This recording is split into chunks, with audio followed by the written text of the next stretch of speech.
Thank you so much. I would like to start by greeting Dr. Bristow, Mr. Kondile, Ms. Shao, our GCIS colleagues, ladies and gentlemen, the Masiari.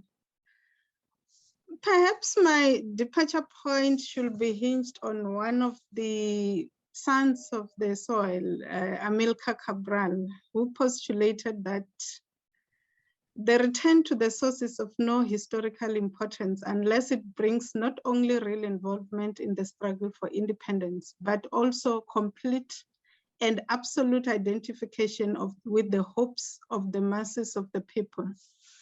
Fundamental to this identification is language. As an African, I contest not only foreign culture, but also foreign domination.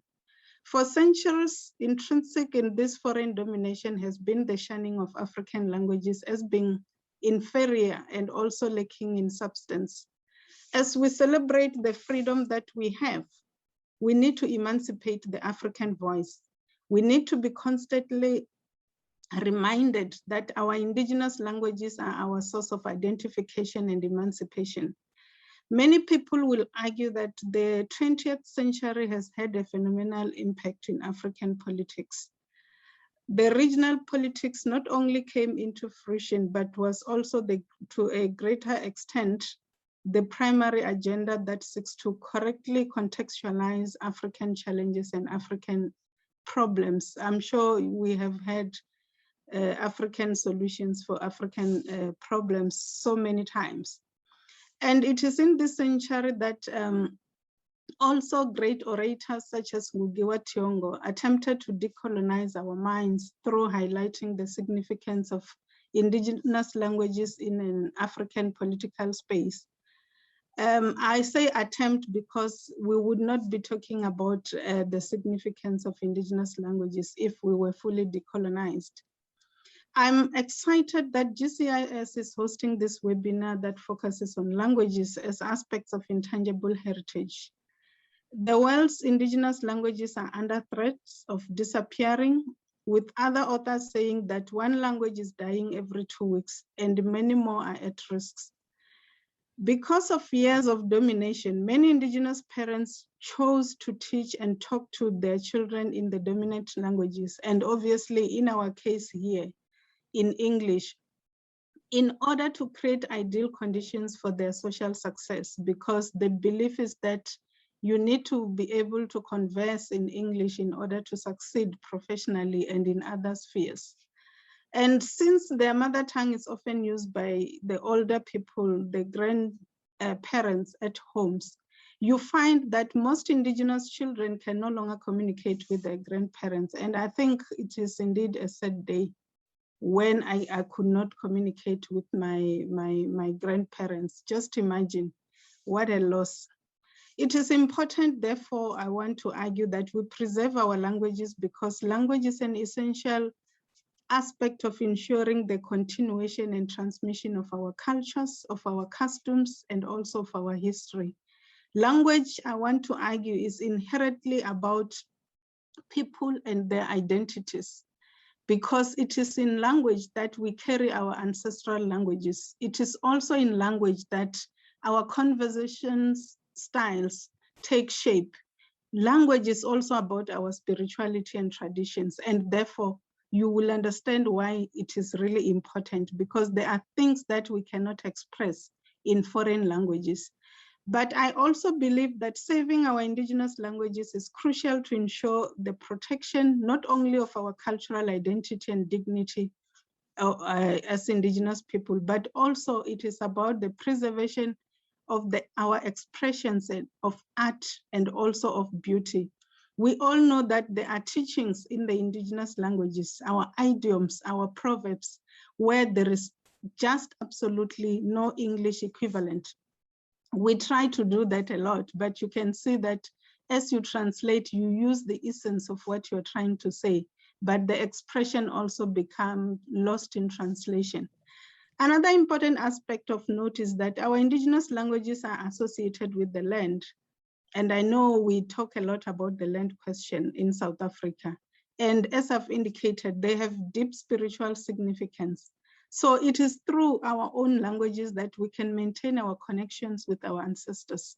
And sometimes ancestral connections come through practices and rituals, but rituals that will be performed in particular spaces in a particular language and in a particular manner. Therefore, again, one can therefore argue that languages are shaped by the environment. So it is our attempt to describe our surroundings that form the basis of our unique tongues. But if we lose access to land as in the environment, therefore we are also reducing our languages, even if we still speak. Lack of access to certain aspects in the natural environment will also compromise continuity of our languages and growing and enriching it. So when the territory is altered, the changes also occur in our culture and eventually in our languages. Issues of access, therefore, will be very important if we want to seriously preserve our languages. You also want us to look at issues of technology.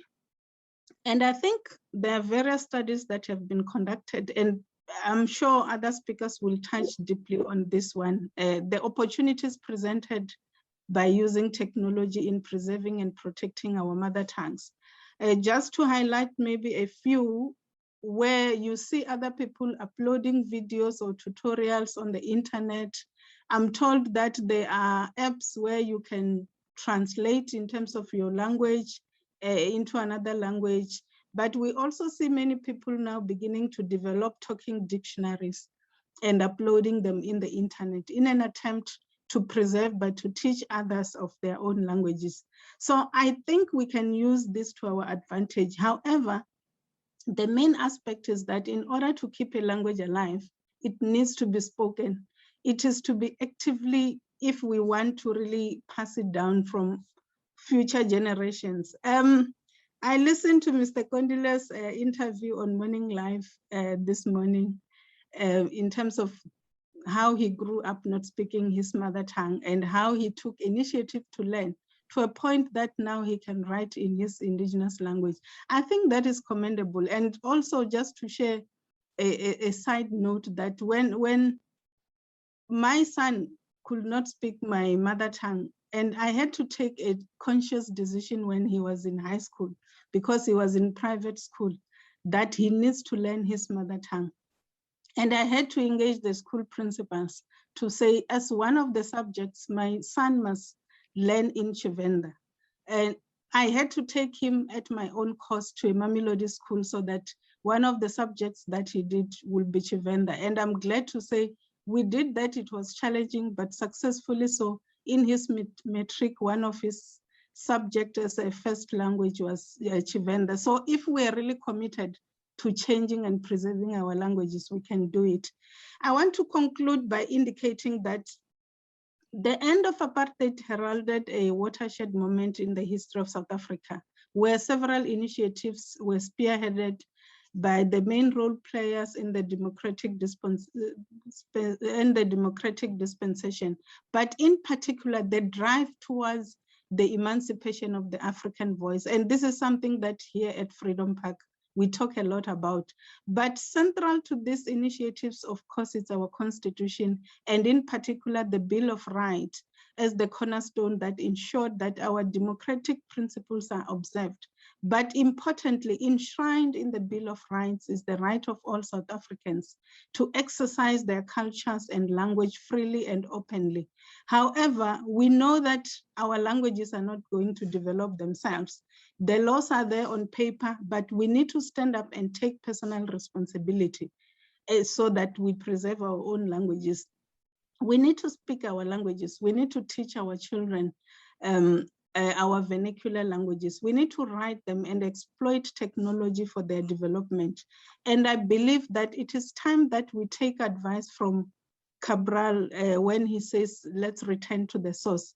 And one of the critical conveyors of this narrative is the allocation of indigenous languages as a linchpin space in this long-awaited political pilgrimage. We say we are free, but how can we be a free nation that cannot speak its own languages? I believe that if we do that, if we preserve our languages, the heroes and the heroines who we honor here at Freedom Park for having laid down their lives for freedom and humanity will not have died in vain, because their struggle for liberation was the struggle for self-identity, self-affirmation, and celebration of who they are in terms of our cultures, our heritage, and our indigenous knowledge systems. Doribu.